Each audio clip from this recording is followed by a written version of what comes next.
computer gonna be there? Probably like the first week of January. Nice. Coming straight from China. Yeah. Yep. Um, and I even got an error message when I opened up Internet Explorer that it's not a supported. It's like not a supported browser and stuff. And it works with Internet Explorer. But Doesn't Chrome work with doesn't. Chrome. It's garbage, man. Bullshit. Anyway, I'm sorry. It should be.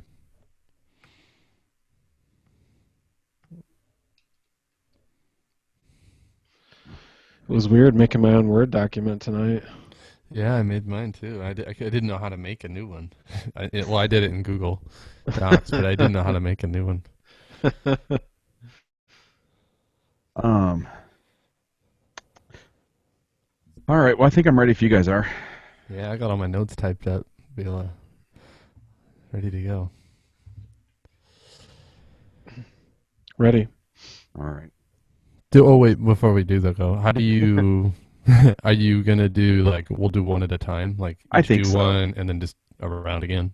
Yeah, yeah. We'll just do that. And if like you have one that kind of lines up with how the last one was, then just jump in with it. Okay. I mean, if there's two topics that are somewhat related, or you feel like it would segue well, then just jump in with it. Okay. So we'll just like each kind of talk about the one that we have, and then if conversation goes off of that, fine. And if not, then we'll just move on to the next one. Any particular order? I don't think so. Maybe we'll just go. Maybe I'll start with you, Andy. Mm-hmm. Um, do you know which one you're going to do first? Um, I'm going to kind of like go. I don't know. All three of I had mine are. mine in order.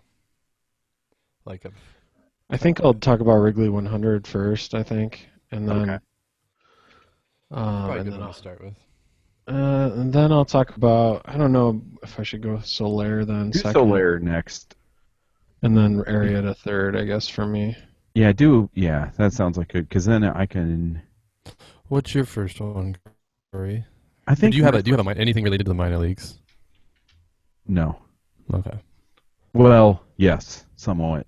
I have Well, I just Addison, think the Addison Russell trade, right, but that's not because I was really. saying like, so if Andy does Solaire and then I have Well, Bryant, but actually, that's gonna do that first. let me jump in first with Baez because since they both got called up, and then if you want, you can talk about Bryant after Baez. Does that sound all right? Sure. Are you gonna do that one first? I gotta remember these are this order at all. We'll just wing it. Yeah, that'll work. But Andy, you're starting with Wrigley 100, right? Yeah. Okay. All right, here we go. Yeah.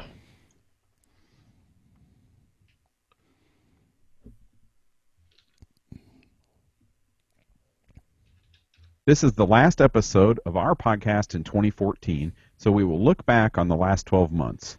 We'll tell you what we think. Let me start over.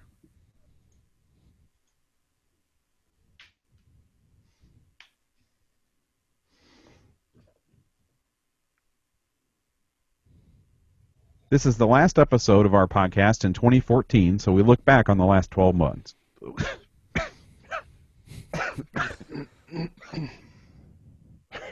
Sorry. He's smoking weed. I don't know what happened right there. I think it was a mixture of like snot coming back into my nasal cavity, and I don't know what happened. I felt like I was drowning for a second. Okay, let's try that again.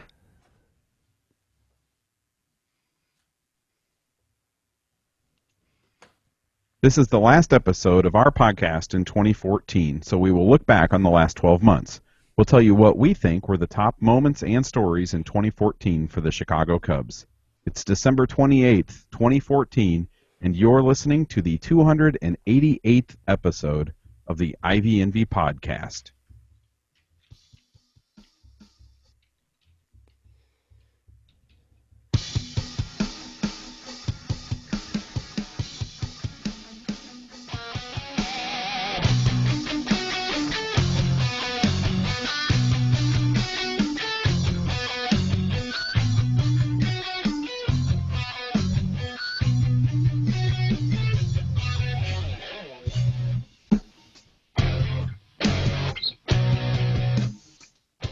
Hi, and thanks for downloading this week's episode of the IVMB Podcast. I'm one of your co-hosts. My name is Corey, and joining me through a Google Plus Hangout, the other two hosts of this podcast.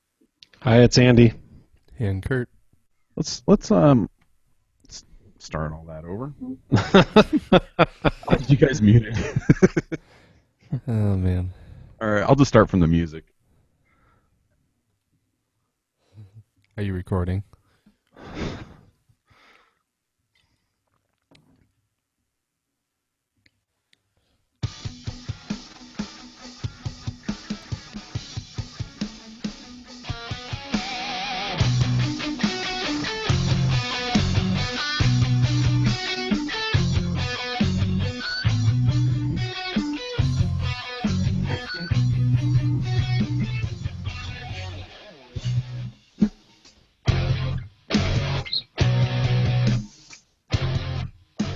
Hi, and thanks for downloading this week's episode of the IVMB Podcast. I'm one of your co-hosts. My name is Corey, and joining me through a Google Plus Hangout, the other two hosts. Hey, it's Andy. And this is Kurt. Because we use Google Plus, we're able to stream these recordings live, and if you go to ivmb.com/live at 8:30 p.m. Central on Sunday evenings, you can watch, and there's also a chat to log in there so that you can sorry guys, so that you can discuss. God damn it! Just go. No, Just go. I'm gonna pick up from that paragraph. Jeez. Oh, okay. Because we use Google Plus, we're able to stream. No, that's not gonna work. Son of a bitch. God. Ugh. Okay, let's start from the music. Sorry, guys. That's not going to work because I still had music playing when I was fading that out when I was talking, so that's what it occurred to me. Sorry, guys. I'll nail it this time.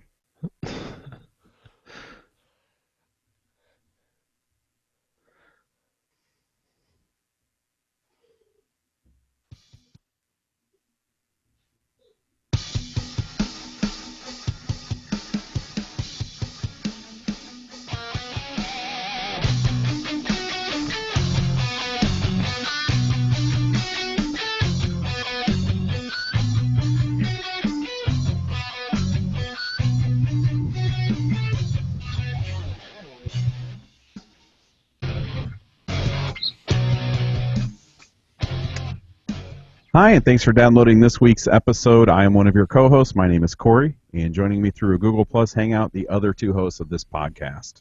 Hey, it's Andy. And Kurt. Because we use Google Plus, we're able to live stream these recordings, and if you go to ivmb.com/live at 8:30 p.m. Central on Sunday evenings, you can watch, and there's also a chat that you can log into to discuss the topics with other Cubs fans. At the end of last week's episode, I mentioned that there may be a bonus episode this upcoming week, and there won't be. Instead, the interview that I have planned will be part of next week's episode. Because I realize, guys, that if we do that, like if I throw a bonus episode in, then episode number 300 gets like further from spring training. And I kind of want to do number 300 from spring training. Yeah, knock off all that bonus crap. I know. So we have reached the end of the year, and I looked back this morning, and this will be our 59th episode in 2014. So That's not enough. throw another bonus. Needs to be an even 60. We're just turning out the hits, guys. Yeah. So I guess it seemed fitting to use this episode to look back on the top moments and stories in 2014, and that's all this episode is going to be. We're not going to do any internet muscle flexes or anything like that on this episode. It was an eventful year. I mean, I was kind of thinking back as I was starting to prepare for this, and a lot happened this year. And I kind of feel like we each took 3, and I feel like we're leaving a lot of stories and moments on the table. But I think if we talked about everything, we'd be here for hours. Yes, definitely. Yeah, and considering that 2 of mine happened in the last 2 months, so. Right. Yeah, it's been eventful off season, let alone thinking back to like January 1, 2014.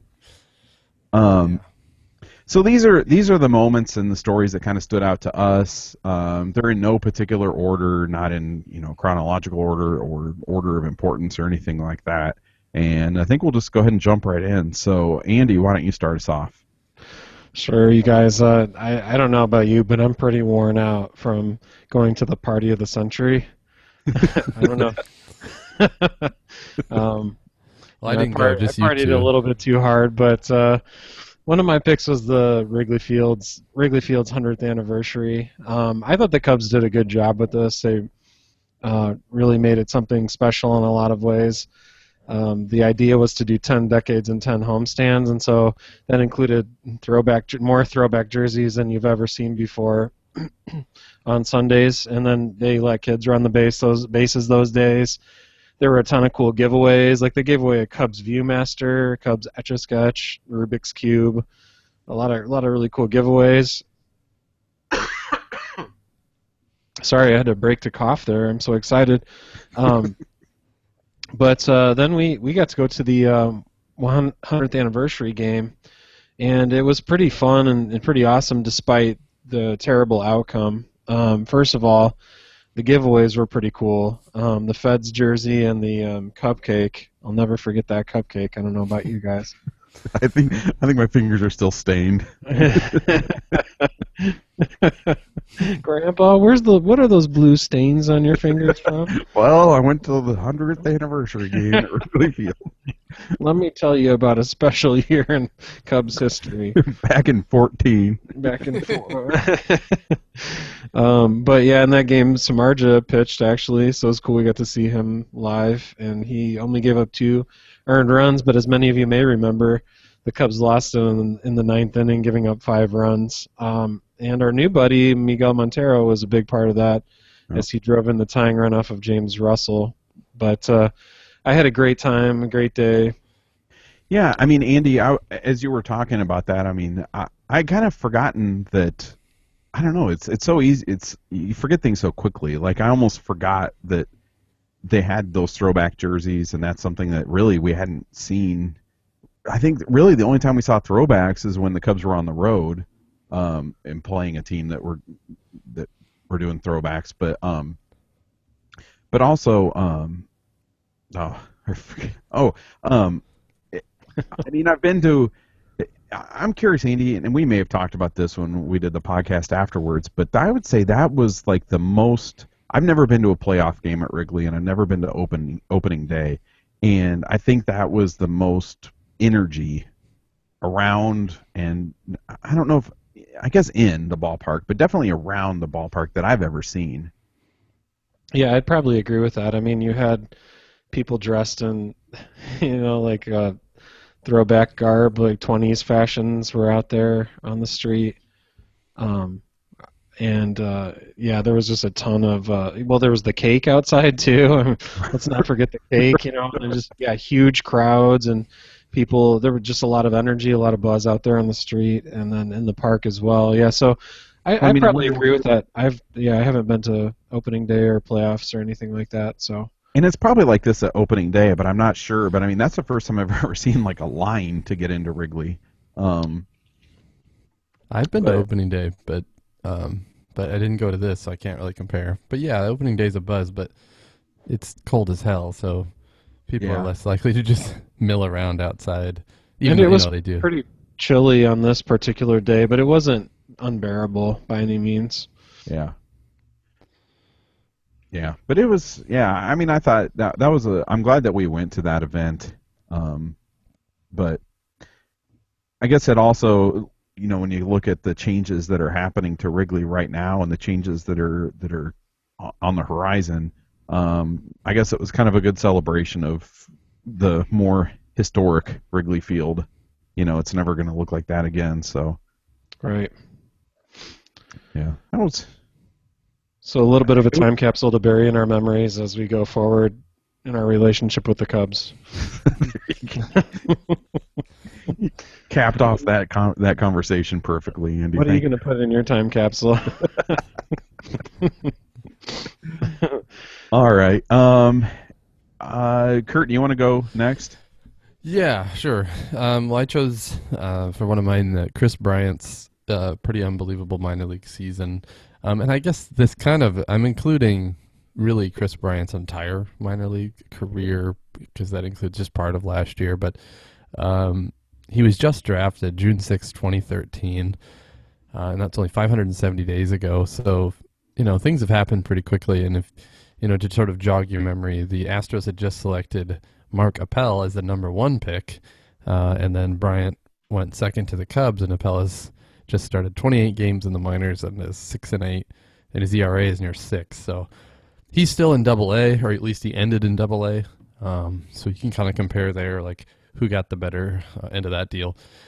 And at the time, we knew Bryant was going to have good power because his college numbers were pretty insane. But you don't know how that translates to professional baseball. But this was our sort of, Theo and Jed were solidifying their approach to horde offense with this pick. And, they'd picked Almora, and we thought, he's a good position player. But in this instance, they passed up on Jonathan Gray, a pretty solid hard-throwing pitcher, to take Bryant. And so it was kind of like people started to realize that, these guys are going after offense, and it's worked out really well. And so to recap Bryant's numbers as a whole, he's played 174 games total, so we can kind of count that as, a full season plus playoffs if you want. And he's gone through 5 different minor league levels in those 2, a season and a half, I guess we can call that.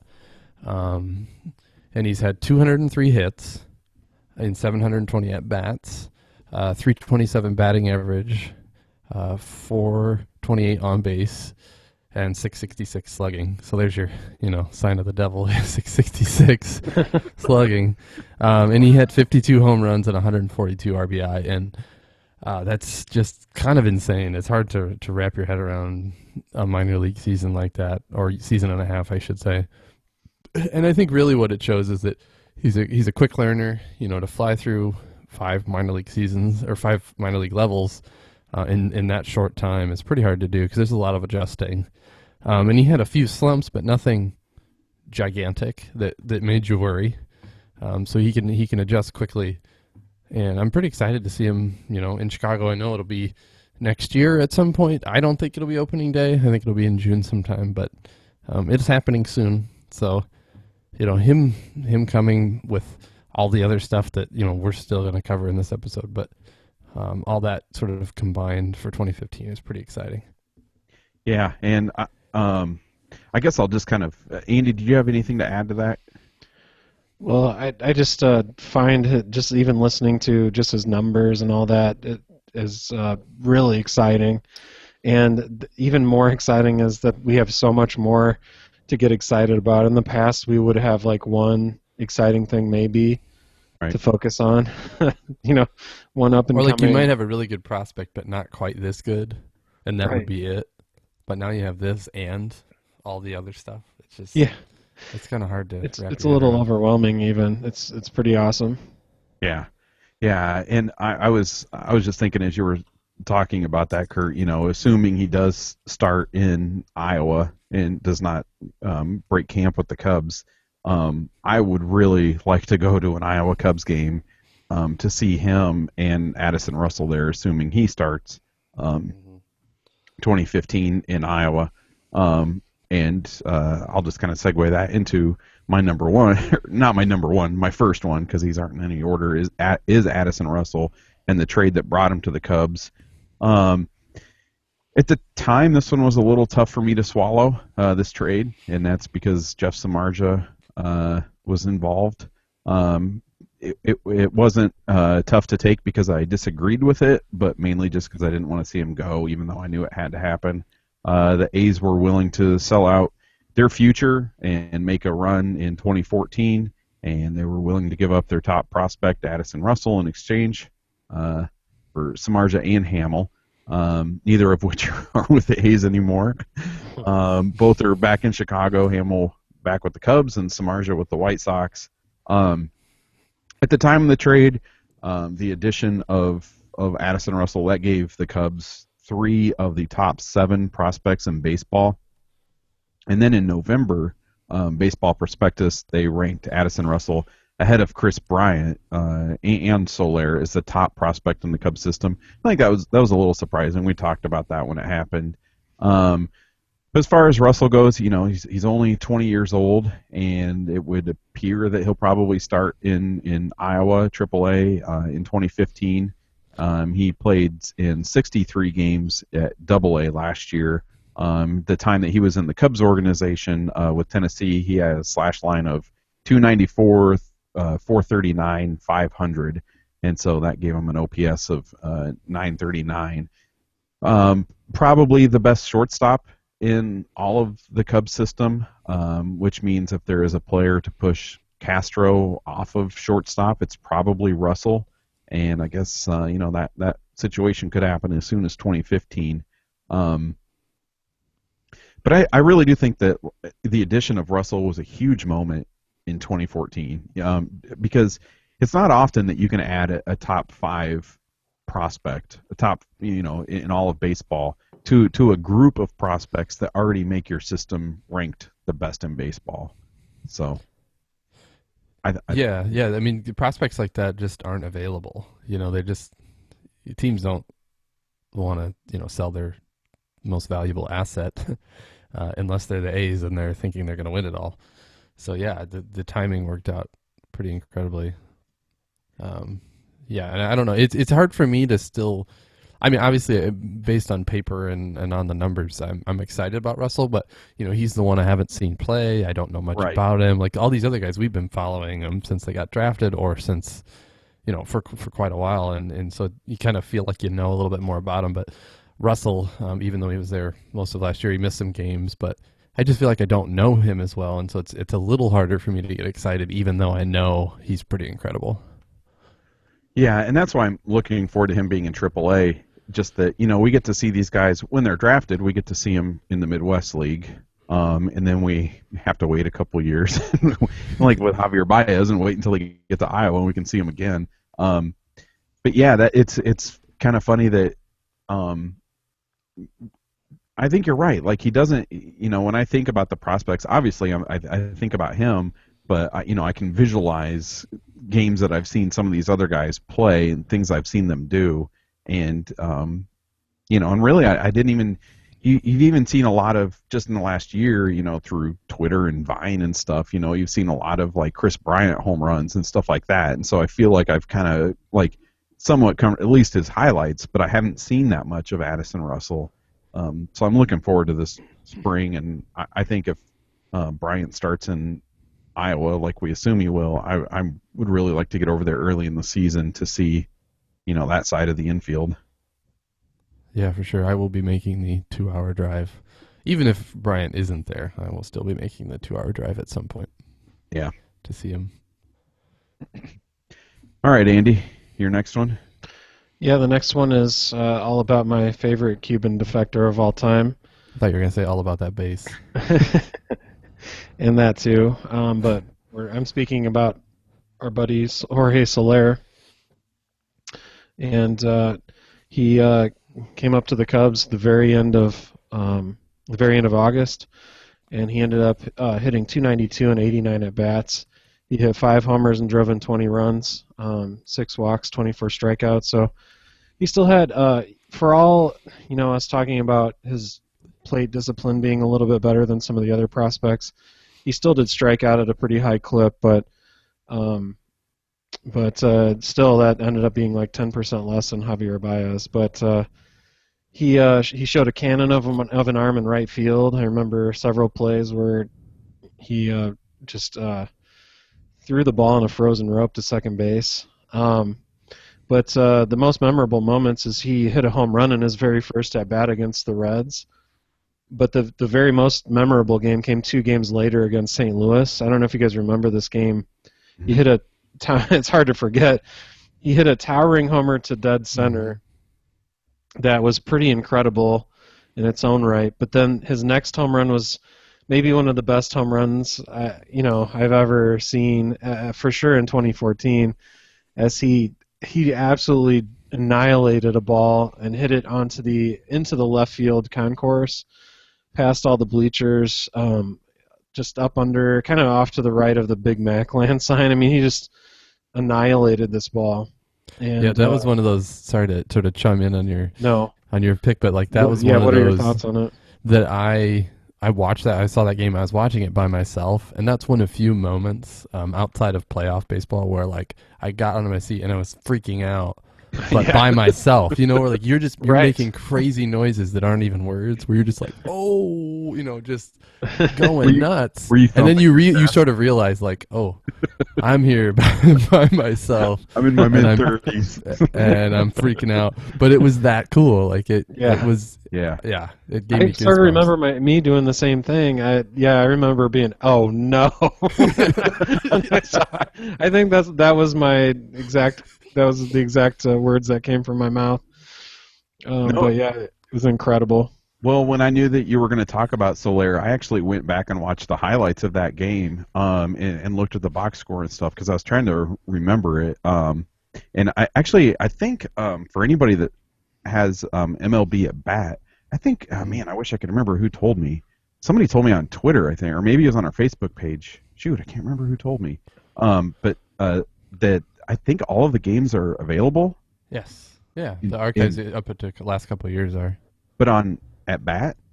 You mean even if you don't have MLB TV? I don't know. I think that's what somebody told me, so I'll have to look back at the Facebook page first to see. We get notifications and I like see them when I'm in the car and stuff like that, and then I forget to look to see who said it. But this was the August 29th game in case anybody's interested. Right, and it was just the third game of his career. It was a Friday night. So yeah, he hit 2 homers, so that gave him 3 in his first 3 games. I really wanted to be able to play Lynn Casper's call of that second home run, but I realized that would be a copyright violation, and we don't need.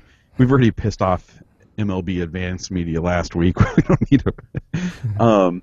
But so I'll quote Lynn Casper what he says. So after he kind of does his I think I wish I could remember what he first said in the call.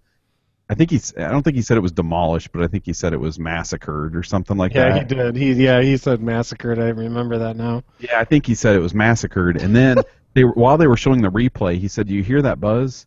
There are maybe a few thousand Cubs fans, but about 39,000 Cardinal fans are all going, 'What was that?'" And then he says, "You better get used to him." And I was just thinking like, the fact that it excited the 3 of us enough to act like we're 12 and like jump around and like we deserve that. You know what I mean? As Cubs fans, we deserve that. And I think it was just exciting to see. I mean, the Cubs ended up winning that game. I think that made the score 6-2. I think. Yeah, I think they went on to win 7-2. Yeah, and so it just kind of put the game out of reach, and it was just like it was that nail in the coffin, and then it was just like. I was excited to even if they weren't, it was excited to envision the Cardinal, another team, our rival, and the fans being shell-shocked. Like it was that, okay, this is what we've been waiting for. Yeah, and you're right. Like a statement of this is the way it's almost. It felt like a statement as to this is what it's going to be like going forward. Right, and then to realize, oh wait, this isn't even. What's he the 3 or 4? He will when they were all prospects, he was like 4th. Well, a lot of the reason for that though was just because he had been injured so much. Sure, we hadn't seen that much of him in the minors. Right, but just to think like this isn't even.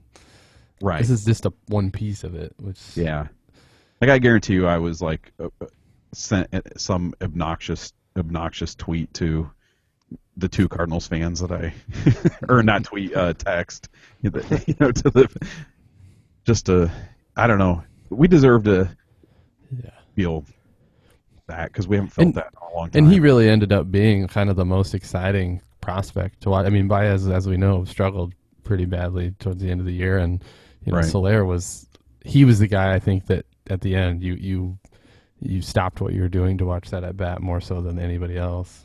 Right. Yeah. So he ended the season with the slash line of 292, 330, 530 or 573. But I don't know. I mean, of course, what was he there? I think for like 30 or 35 games, something like that. But his strikeouts were a little higher than you'd like to see. I think it was around 25%. But that's not terribly surprising for somebody making their debut. And I actually looked, and the 2015 Steamer projections have that dropping about 5% in 2015. So that around 20% for a guy really in his first full season with that kind of power. I guess I'll take that. Yeah. Man, I'm all excited now talking about it. I'm excited. I want to go back and watch that. I think I might go watch that game again. Yeah, I'm gonna have to see if I can see that with the At-Bat app, because it was a Friday night, and I do remember being home, and I guess that it was probably like Labor Day weekend. That's a great point. I mean, we're going to talk about some other memorable games, but that might be number one as far as my favorite games this season. Right, and it was at the end of the year where you knew that the Cubs were kind of out of it, and so you were just looking for when they brought up, they had called up Baez and then they called up Soler. It was like, okay, this is like a little sneak peek of what the future could be like, and if that's what the future is going to be like, I'm pretty damn excited. Mm-hmm. Well, I guess I'll jump in, Kurt. We'll go out of order since I don't know if my brain can handle it. Since we talked about Soler and we referenced Baez, I'll just jump in. So he's I think one of the biggest stories, and I guess really I'll kind of focus on well, first off, he was kind of like the first exciting prospect to get called up. And so I'm going to kind of focus on his debut game. So that's my moment. I think that the game, looking back on it, was a pretty good representation, I guess, a microcosm of the 2014 season for Baez. He went 1-6 with 3 strikeouts and hit the game-winning homer in the 12th. So, that pretty much sums it up. At the time, we knew that, I think we had a pretty good idea that that's what the season was going to look like. So it's not terribly surprising, but it was just really exciting to see Baez come up. The first of many prospects. I think it was exciting for me because it was just a few years earlier. Andy, you and I were sitting in a dugout in Peoria interviewing him, so it was kind of like the first player that we interviewed that made it up to that level, and so that was kind of exciting too. But I think even if you were on board with the rebuild, like we are, those were some painful years and dry years, and that we sat through, and it was, I don't know, I guess it was a desert, and he was just a little drop of water to quench our thirst. Yeah, and we were used to talking minor leagues for so long. Right. And it was finally like, oh my gosh, he's actually in Chicago. Right, and it was there was a huge buzz when he got called up. Sports radio and TV shows, the Chicago-based ones, were just going nuts. I mean, literally, I saw literally talking about the Hall of Fame, and I think it was really the biggest call-up that I can remember.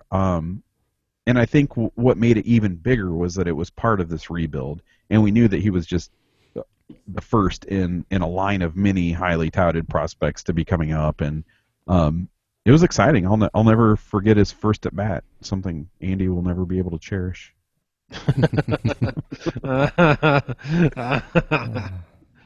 Oh man, you're the best. It's all right. You were watching the White Sox game. I'm not even gonna bother defending. I'm being baited right now, so just be a big fish and swim away from this bull crap. Sometimes time zones can be confusing to people. But anyways. But I do. Oh, sorry. One more thing about his debut. I grabbed my son, who's 2, and I sort of grabbed him and said, "All right, we're gonna watch this together." Sort of forcing a memory, just partly so I could whatever happens with Baez, if he does make the Hall of Fame, like people seem to think he is, I can say, "Hey, you and I sat there and watched his very first at bat." Right. It's like these. I have these weird moments of forced memories. Hey, wait a minute. Where are you going with this? Sorry, not going there where you think I am. But yeah. But Yeah. So if he pans out, then I can at least say that. If not, then I'll just forget about it. Yeah. Well, I mean, since I guess we're on the topic of if he doesn't pan out, it was not a great year for Baez. They're heading into 2015. There's certainly a lot of question marks with him. He struck out in 41.5% of his at bats. He hit 169, and his OBP was 227. Finished with 9 home runs, but really the strikeouts kind of overshadowed everything. And I think that's what people are going to be focused on in 2015. We've talked about this on the podcast before, but I think my hunch is that when he came up, he was just given the green light to go out there and play his game.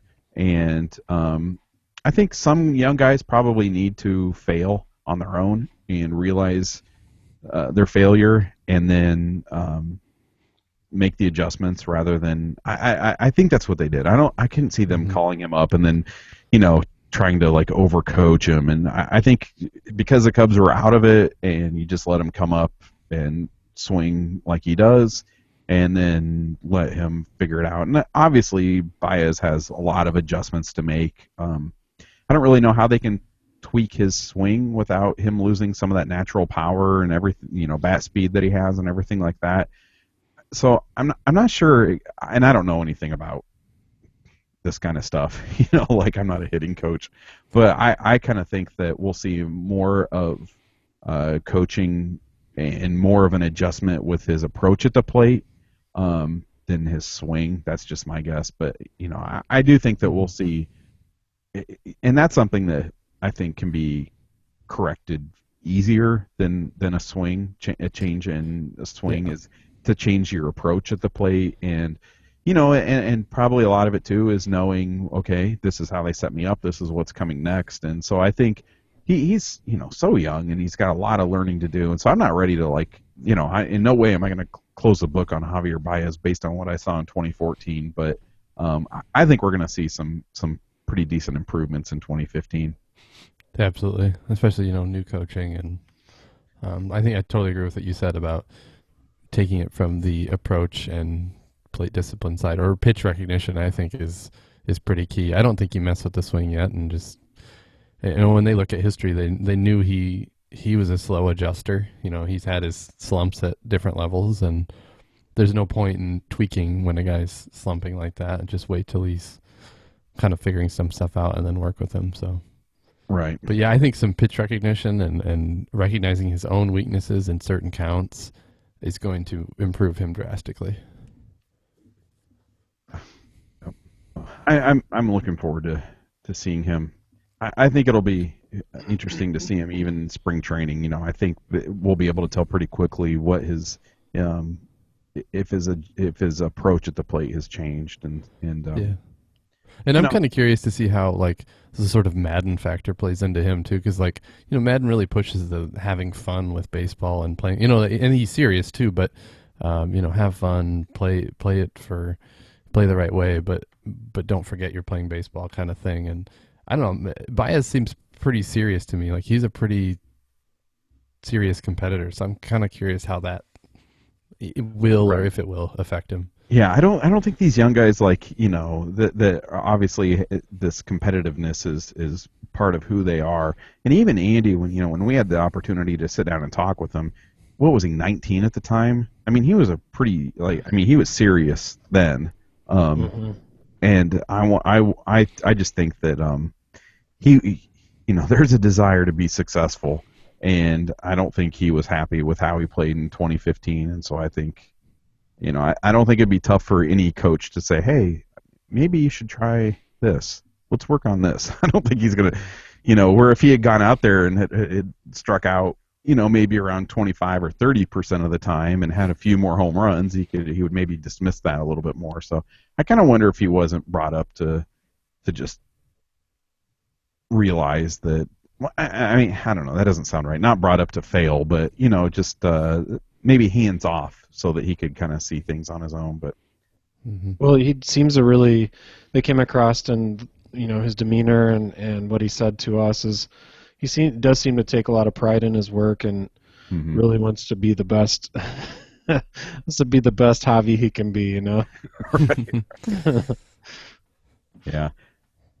And I just hate, I think these people that are just writing him off immediately based on what we saw already, it's gonna be a long couple years for you if you're that quick to write off these prospects. Yeah, it's kind of amazing how quickly. So here's a kid who's been playing baseball most of his life and has been so good at it that he's advanced through every level, and this is the best level you get. And in a course of a 30% of a season or 20% of a season, people are like, well, no, he's no good. Like, right. No, give it a little more time. Well, and that's just it. I'm afraid people are going to be like, oh, yeah, no, forget Baez. It's all about Chris Bryant. Yeah. Maybe that'll be good for Baez. That's true. Maybe to get a little bit of pressure off of him, but I don't know. I'm pretty optimistic. I mean, I don't think he's going to go out there and set the world on fire, but he can't strike out more. There's just no way. He was on this epic pace of strikeouts. Yeah, and then I think, you probably, I'm not a major league hitter, so I don't know, but I think, somebody that swings as hard and tries to hit the ball as hard as he does, he probably thinks that's the only way to redeem himself with these strikeouts is just to hit like monster home runs, and then that's not the right approach to take either, and then I don't know. I'm thinking it probably just kind of like spiraled out of control with him. Yeah. So that's Baez. Kurt, you want to go next? Yeah. So my number 2 is hiring of Joe Maddon, which is pretty recent history. But he opted out of his contract with the Rays on October 23rd. And according to some news outlets, he didn't even know he could do that. And I think his agent just kind of said, hey, you don't have to do this last year of your contract for $2 million. And part of it too is he liked Andrew Friedman a lot, who was the GM with the Rays, and he had left for the Dodgers, and I think that weighed into his decision quite a bit because he liked working with him, and so he decided to opt out. And he's also said that he gave the Rays a chance to work out a new deal, and I don't know, the numbers just didn't look right. So he left Tampa Bay on the 23rd. By the next week, he was already talking to Theo and Jed from Cousin Eddie, which is what he calls his RV, which I think is amazing, from Pensacola, Florida, which is like the perfect place to be interviewing from an RV is Pensacola, Florida. He was in Cousin Eddie talking to Theo and Jed, probably in his underwear. We made fun of Ricky for interviewing in sweatpants. I bet he was wearing a robe. Couldn't you see him wearing like a robe and like? He was like the dude. He had the robe and he had a drink in his hand, a beverage. With a parrot on his shoulder. And then by October 30th, I think is the date, the Cubs had fired Ricky and Maddon was the manager. So it just happened in a flash. It seemed like, we knew it was coming because Twitter was blowing up over Cubs being, the top spot for him to go. And then it was official. And he signed a 5-year, $25 million contract to be the next manager of the Cubs. And then, there was the incredible press conference they did at the Cubby Bear afterwards, or later, to announce him, which was probably one of the better manager announcement press conferences you'll ever see, where he attempted to order drinks for everyone at the end. But on top of that, I mean, it was just if you haven't seen that the tape from that or whatever, the video, try to find it because it was captivating. Yes. I mean, it was very interesting. Yeah, and he's not afraid to sort of just, talk off the cuff, where a lot of guys I think are guarded. Right, they don't want to say too much because they're afraid of what they might say that might get skewed by media, imagine. But he doesn't care. Right, imagine being in his position. You've got all this pressure, first off, of what's happening. You've got all the media. You've got the owners. You got the GM. You got, the president, Theo. You got everybody there. And I would think that'd be a lot of pressure. And he just it was typically in those types of press conferences, you get the canned responses. When somebody's asking a question, you already know what the answer is going to be. And this was one where whenever there was a question, I just had to listen to his answer because I had no clue what he was going to talk about. And it was really interesting. And I think press conferences are going to be a lot of fun. We talked about the last couple episodes about our, MLB.TV and stuff like that, and I'm afraid that press conferences are not included in that. So they are not. They cut you off immediately. Yeah, that kind of sucks. Yeah, it does. But you could. He's kind of like the. He is. Sorry, what did you say? I wonder if you can stream those from CSN.com or something. CSN's might be able to. But anyways. But I was just gonna say, like, he is. If you haven't seen any press, he's like the polar opposite of Bill Belichick. Like the guy who doesn't say anything versus the guy who says everything and doesn't care. It's kind of amazing. So. Yeah. And just one other sort of side note is that the Rays, it all happened so quickly that the Rays accused the Cubs of tampering, and there was an investigation. But as far as I know, nothing's come of that. They haven't really closed it yet, but I haven't heard any news about the investigation. But everyone's kind of saying, like, we're not that stupid. We weren't tampering. Right. Like, we weren't, calling him in his RV before it was allowed. Right. But yeah, it seems kind of like the Rays were a little bit bitter after he left, and we're trying to stick it to him a little bit. And understandably so, I guess. Yeah, but and from what the things he said, that he gave them a shot. It's not like he just walked out the door, because his last year in Tampa would have paid him $2 million. And so if you put yourself in his shoes, like, right. you can leave, and any number of teams are going to be after you for much more than $2 million. Well, and you're leaving Tampa Bay, okay? It's not like you're leaving the Dodgers or where, name your team. What would you do? Would you just, I'll just stay in Tampa Bay for $2 million when I could be making $5 million? I don't know. And probably, managing in a more exciting situation, one that's maybe set up a little bit better for success and stuff like that. Yeah. So, but yeah, that we've talked a little bit on one of our episodes about feeling bad for Ricky, but there is a business side to this, and we all knew he wasn't the guy. So, right. Hopefully Ricky lands somewhere, but yep.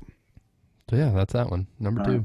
All right, Andy, your last one. Sure. My last one is Jake Arrieta's performance in 2014.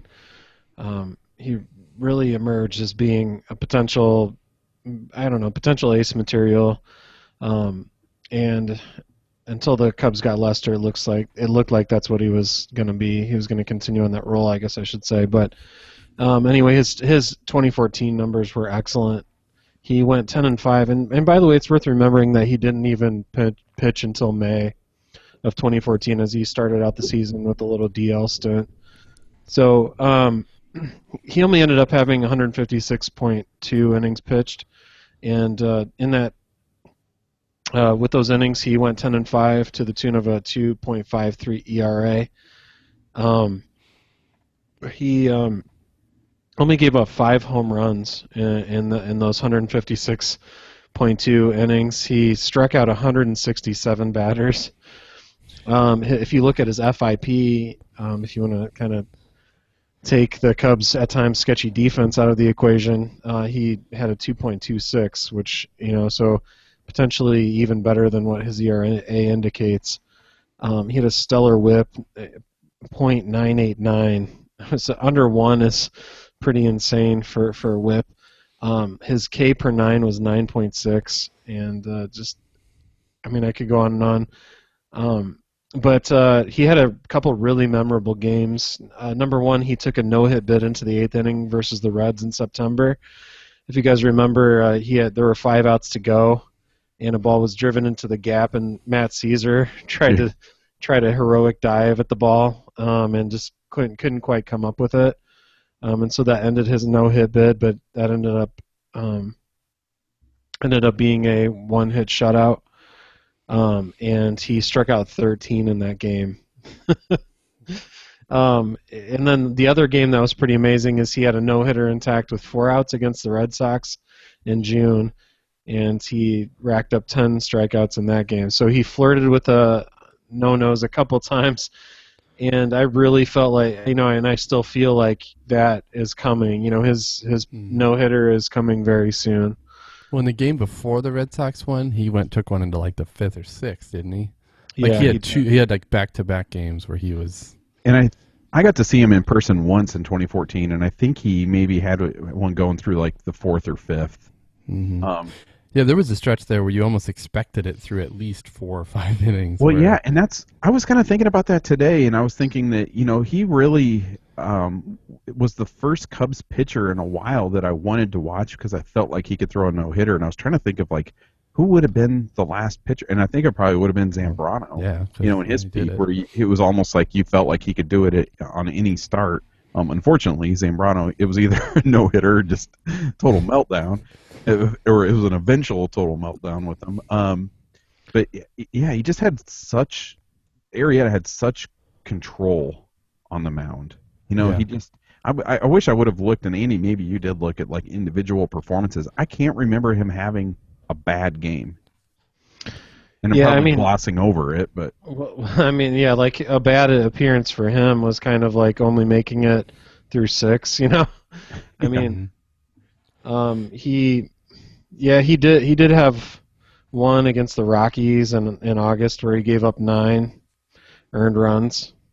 Other than that, like the most he gave up was 4 against the Giants in May. I'm sorry, no, 6 against Cincinnati in August too. But other than that, it's just a bunch of 1s, 2s, 3s. The dude is just an absolute stud.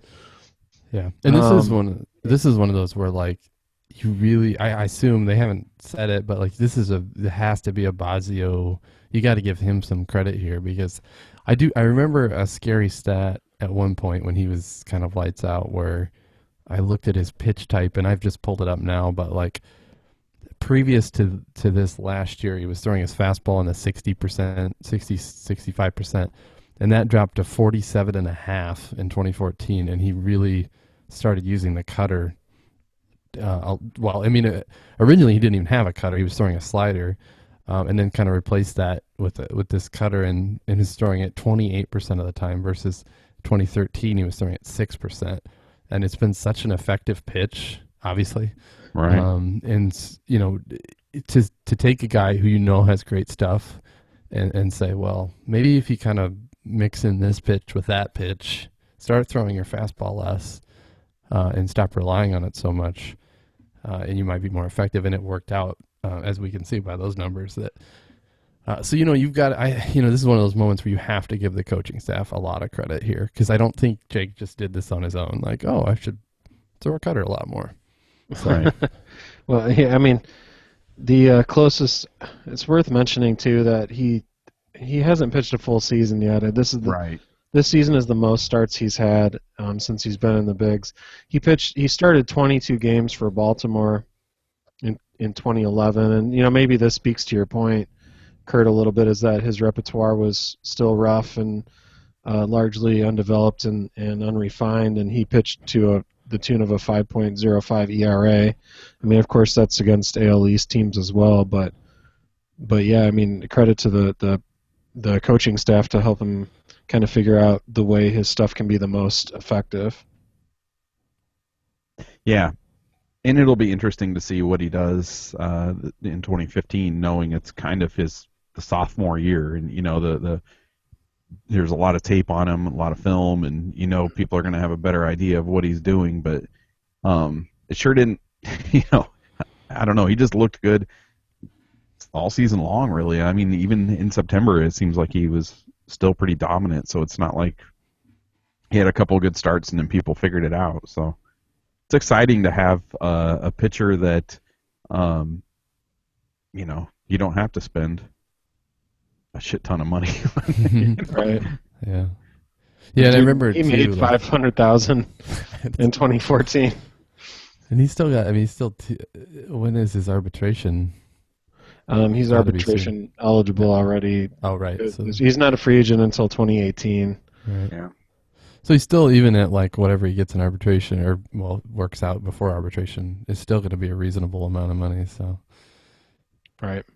Yeah. But it was cool after that Red Sox start. Like, here's a lineup that a lot of those guys had seen him before, and then in that Red Sox start, he just shut them down. And a lot of those guys were like, "Whoa, that was nasty stuff." And he was not like this before. So yeah, it was pretty cool to see some of those post-game interviews with some of those guys. And it was really kind of cool too to hear, just in general baseball, whether it be on, podcasts and stuff like that. Like people took notice of him, and so it wasn't, he didn't completely fly under the radar. So I mean, I think that's good for the Cubs too, to have a pitcher like that kind of seemingly comes out of nowhere. How old is he? Like 28? He is currently, do you want to know with decimals and everything? Please. Okay, he's 28.297. So I rounded down. But yes, I don't know. So he's kind of a latecomer, but it was cool to see him pitch so well, to see other people in baseball take notice, and for him to be so consistent with it. So definitely, besides Lester, he's probably the most interesting pitcher to pay attention to this upcoming season. Yeah. Where are we at? I guess I'll go next. So my last one is Anthony Rizzo, and if you kind of remember a year ago, right now, 2013 had left us pretty concerned with not just Rizzo, but also Castro, and being the two pieces for the future that were already with the with the big league club. In 2013, Rizzo hit 233, and that was over 50 points lower than he had hit in his 87 games with the Cubs in 2012. So a big drop. Really struggled with hitting lefties. His batting average against left-handed pitchers was 189. And then in 2014, he hit 300 off of lefties. So actually, that's obviously like a 110 point improvement, 111 point improvement. But he actually hit lefties better than he hit right-handed pitchers in 2014. And there's some reasons for that. We saw his batting stance change. He moved in on the plate a lot, really controlled the plate. He missed 2 or 3 weeks in August and September, and still finished second in the National League behind Stanton with 32 home runs. He finished with a 286 batting average, so over 50 points higher than it was in 2013. And I guess if I'm going to focus on a moment, I think my favorite Rizzo moment had to be when he was screaming at Aroldis Chapman and tried to take on the entire Reds dugout. I think one of the question marks with this young team is leadership. We're hearing about the Cubs looking at veteran outfielders to provide some leadership, and compared with a lot of the players on the existing roster, Rizzo is essentially a veteran. With his 3 years or whatever. He doesn't have the years and years of experience, but I think that he does have some leadership qualities. We've seen the calm and reserved Rizzo, and then we've seen the fired up Rizzo, and I don't think those things really matter that much. But I think we've also seen him work through on the field struggles. We've seen him make adjustments, and the leadership to overcome things like that. I think that's something that this young team is going to need. Obviously, we talked about Baez and stuff like that. I think he's going to be able to help some of those players, maybe with mindset and knowing, kind of where your head needs to be in those, in those struggles, and because these prospects are going to struggle, and so I think it's good to have somebody like him there that has been through it, and Castro too. He's went through his stretch too. So I think that those are ways that those guys are going to be able to be leaders on this team.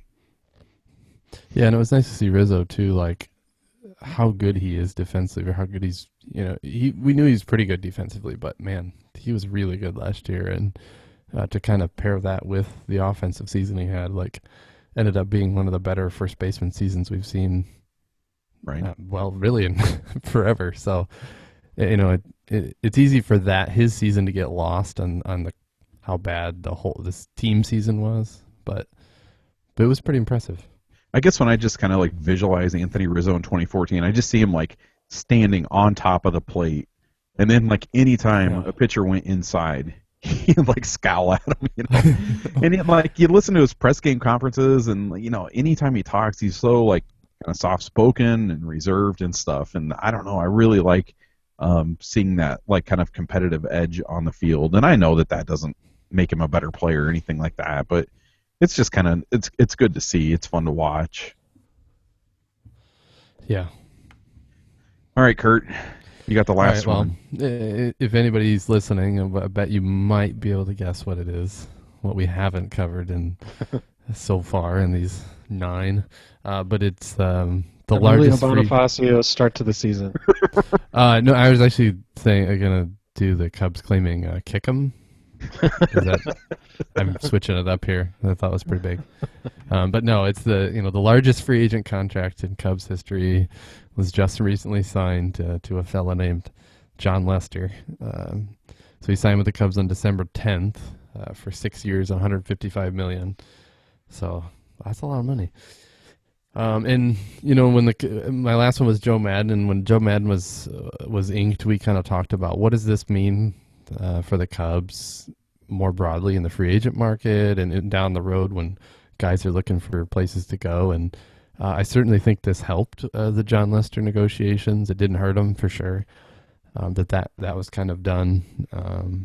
And so now the Cubs are able to land a bona fide number 1 guy, the guy he's been durable. He's the guy that will keep things on track when they're on a roll, and hopefully right the ship every 5th day when they're kind of on a cold streak. So, this guy's legit number 1. I mean, he's the second highest paid pitcher or highest paid player in baseball, I think, or pitcher. I'm sorry, in baseball next to Kershaw. But I would hesitate to tell people to say that he makes him the second best pitcher in baseball. And I've said this before. I think this is just the guy the Cubs wanted at this time, and this is what it took to get him. I mean, the money is irrelevant to the performance in ranking, I guess. That's what I'm trying to say, if that makes any sense at all. It was an interesting way to word that. Yeah. I don't know. No, I'm off the cuff here. This isn't in my notes. But and the usual negative fans will be critical of this deal, and in the end, we don't know whether he'll be, quote unquote, worth this much money. But I think at this point, before he's even played a single game in a Cubs uniform, I think what we have to take now is that there's a clear signal that the Cubs are ready now, that they're doing it now. They're ready to win. Theo had said in that end of season press conference that the goal is to win the division. Whether or not they do it, we'll see, but at least that they're that much closer to being able to do it. And so for all the pessimists out there, just take this as, the sign, the sort of Christmas star, if we want to relate it to religion and the holidays. But that this is the sign that they're actually doing something instead of just sitting there and waiting for the so I don't know. It's really exciting that for once, and we've covered this a lot, so it's hard to kind of like, say something different than we've already said. But they're going after it, and for us to be talking about the top free agent pitcher, maybe, or one of the top. I shouldn't say the top because Scherzer's still out there, but landing in the Cubs it's weird and exciting all at the same time. So. Yeah. And we got to hear Theo say that he was ready to soak himself in urine, meaning deer urine, to land Lester. So if you didn't think they really wanted him, well, I hope that's enough to convince you. Yeah. So I guess that was 2014, the 9 storylines we wanted to talk about anyway. But there really were so many. I mean, there's so many more that you could talk about, and just based on the where this organization is right now, and in a rebuild, and in the just their position, there's a lot to talk about. So. Well, and if you're in your car screaming at the speakers that no, you forgot Emilio Bonifacio's amazing start to the season, please share that with us on Facebook or in the comments on the show posting. Yeah, definitely. I'd like to know what, even if ours are, your top three are similar to ours, or your top 10 or whatever. Just any thoughts that you have on what we talked about, or if we missed something. Yeah, we'd love to hear it on either the comment section or on Facebook. So we've been talking about our shirts and hoodies that we have for sale on the website, and you can see them and order them by going to ivmb.com/store. And we now have women's T-shirts in small, medium, and large. So if you're a lady and you don't want the cut of a guy's shirt, those options are there now for you. Or if you're a guy and you have a special lady friend. There you go, perfect. And I don't have the images of what the women's shirt looks like, but it's in the options in the drop down. Sorry, Kurt, were you gonna say something? No, that's okay. Okay. And I've really enjoyed seeing like the pictures that people have sent us of their shirts, wearing their shirts. And then Jason from New Mexico, he hung his on the Christmas tree and sent us a photo. I enjoyed that. So yeah, if you care to share those with us, I get a kick out of them. If you have a few spare moments and you haven't rated us in iTunes or Stitcher, we'd appreciate it if you do that. It helps us stay up in the rankings, and it helps other Cubs fans find us in those directories. And if you leave a review, we will read it on the podcast over the sweet horn licks of one Chuck Mangione. This week's episode was brought to you by the Hall of Fame level Patreon contributors. Thanks to Jeremy, Dave, Dallas, Charles, Ryan, Andrew, Jane, Tony, Shane, and Michael. And also thanks to Joshua, Anthony, and Matthew, who contribute at the associate producer level. And really thanks to all 47 of you that help us keep this podcast going through Patreon. If you're not familiar with it, Patreon is like Kickstarter for bloggers and podcasters. It obviously costs us money to produce these episodes and to pay for the hosting of the audio files and the website. And this money also helps us make some of the necessary equipment upgrades that we'll be making over the next couple of months. And if you'd like to help support the IVMB podcast, you can do it by donating as little as $1 a month. That's just the cost of a soda. It's one beer at Duffy's. It's a third of a pitcher at Duffy's. And that may not seem like a lot, but it goes a long way with helping us pay for everything. So if you would like to buy IVMB, the equivalent of a beer at Duffy's, then you can head over to patreon.com/IVMB. That's patreon.com/IVMB. That does it for this week's episode. Thanks for listening. And thanks really for if you joined us, if you found us in 2014, we're thrilled that you're listening, and those of you that have been with us for a long time, our interactions with you and the conversations that we have with you, just make this whole thing fun and enjoyable. If you asked me when we started this podcast in early 2009, if we would have, I guess just our lives as Cubs fans enriched by all of you almost 6 years later, I don't know if I would believe it. So it really does mean a lot to us. And all of you have helped make 2014 a success for IVMB, and we appreciate it. So thanks for listening and downloading, and until 2015, go Cubs.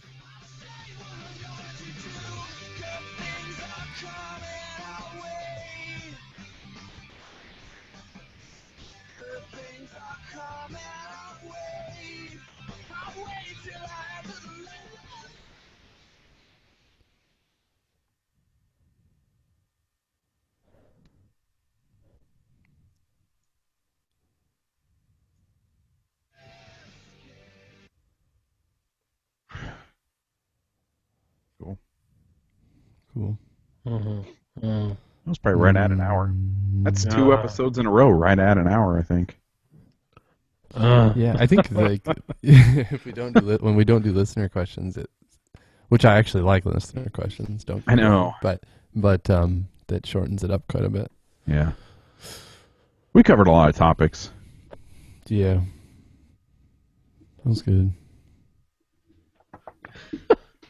That was good. It was okay.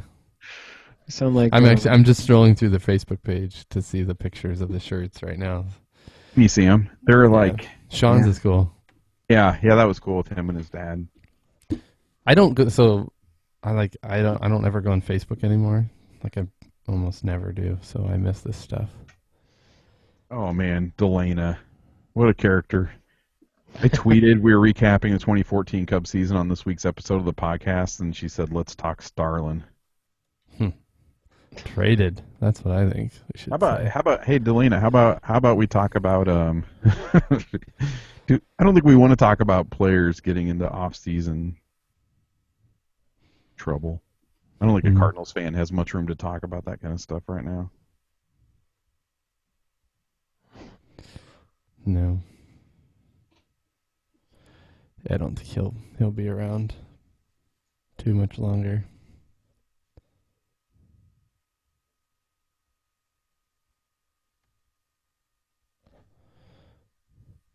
Well, I was going to send you something on Twitter, but maybe I better text it. I was going to say it wasn't mean about Tavares, but it was just reminding me. Yeah. You don't want that forever ingrained, forever sealed in the history of Twitter. Kind of like some of the stuff you text us about the Starlin thing. That's one of those moments where I think, Corey being funny or Corey's environment finally getting to him, Southern Illinois. I get bored. I feel the need to be shocking sometimes. Yes.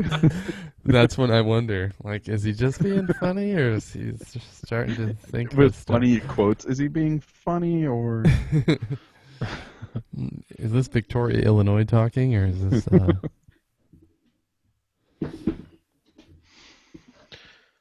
Well... Yeah, I have to pee like a racehorse. Yeah. Yep. All right, I'm going to get this thing posted. All right. I'm going to go watch some television because I can. Yeah, and no, I'm going to... We're freaking tearing through Lost. Tawny is like completely addicted Lost? to it. Oh my god. Oh, I never watched that.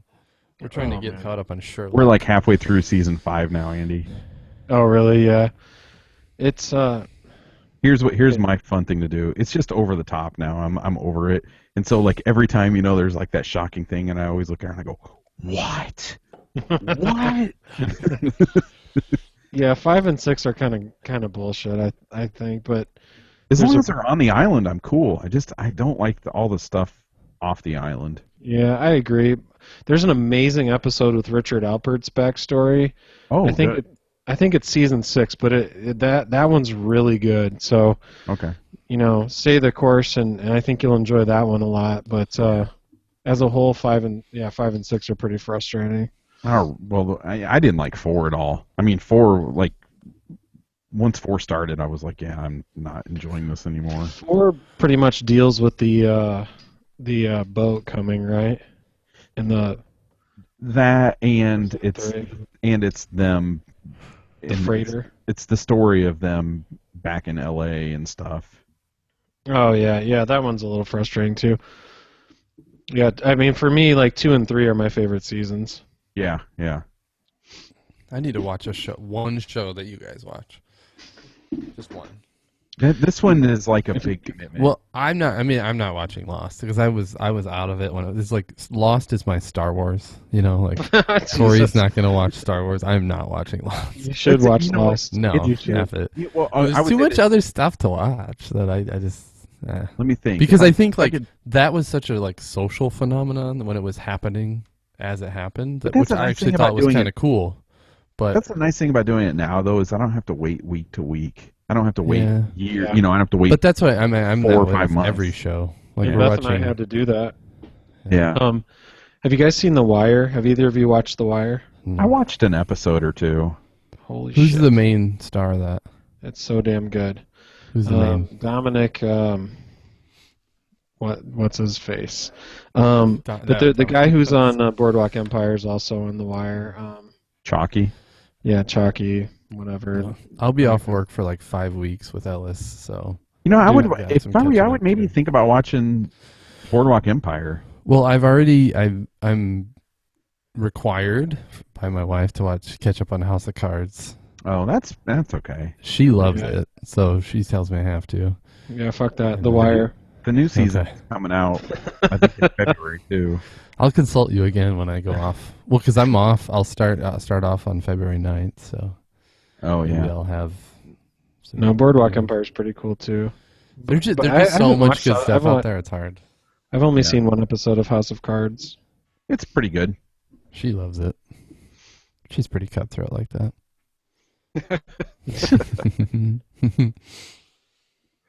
Yeah. Have you guys watched Sherlock? Yes. We yeah. have. I like. I love a it. lot. Yeah, we're still in season 1, but I love it. Kurt, I'm going to have some cord cutting questions for you here in the next Oh, couple man. weeks. Okay. I just kind of need some good resources, you know. Like what do you I mean hooked by up resources? we got a Roku 3, so I hooked it up. Yeah, I'm which like- is amazing. I love it. It is pretty good, but I'm like, oh, so we're Amazon Prime, so I'm going to check Yeah. this out. And I'm looking, I'm like, holy shit, there are a ton of shows. And then I click on it, it's like, oh, pay $1.99 No. for an episode. Right. Well, there's only certain things available. Free Prime. Yeah, not very but you want to much. search. Yeah, it's really not that great. It's nothing compared to like Netflix. I mean, you need Yeah. to keep Netflix. Amazon Prime is like the TV side of it is like oh hey, this is nice to have. Do you do Hulu Plus? No, You no. don't? We have over the air antenna, so anything we want to watch Right. on network, we just watch there. And is that what's mainly on Hulu? Yeah, it's like your network stuff. Oh, okay. Yeah, we're going Like to get your one of those over the air. ABC, NBC. You should be able to get channels in the Quad Cities, no problem. with Yeah, like because a their pretty small antenna. transmitters are like out by Orion, so we should be fine. But yeah, the Roku, get the PBS app. That's amazing. There's so much stuff on there. Yeah, I actually did put that one Um, on there. I don't know, like that and Amazon and Netflix are what we use mostly on the Roku. Man, you should have seen what happened with our girls. Like I mentioned just in passing at my parents' house that we were getting rid of DirecTV. Our girls had a total meltdown. Mallory was just Mallory had to go to the bathroom because she was crying so hard. What? But the funny thing is And all like she kept saying is she just kept saying Peppa Pig, Peppa Pig. your kids are a total anomaly for kids that age, because kids that age mostly stream. They do. Our kids don't watch DirecTV. No, they just watch Netflix. Yeah. So there, But they, like, they just yeah, they they- just don't understand fully what I they. guess, yeah. But they won't hit Disney Channel, so. Right. Well, and that was the issue. Yeah. Well, although I thought I did see some stuff on Amazon. I did see. I don't know. Yeah, there's some shows, and there's some of the Amazon original. Well, they're too young. They're too old for that stuff. But there's a really good Amazon original called Tumbleleaf. It's like a claymation thing. Oh. Andy, Mac might like that one. Mallory does like Which one? shows. It's called Tumbleleaf. Do you guys have Amazon Prime? Yeah. It's called Tumbleleaf. It's the Amazon original, but it's a kid's like stop motion looking cartoon kind of thing. It's really good. I would recommend that for kids. All right, I better get this thing edited. All right, guys. All Have a right. good one. See ya. See ya. See ya.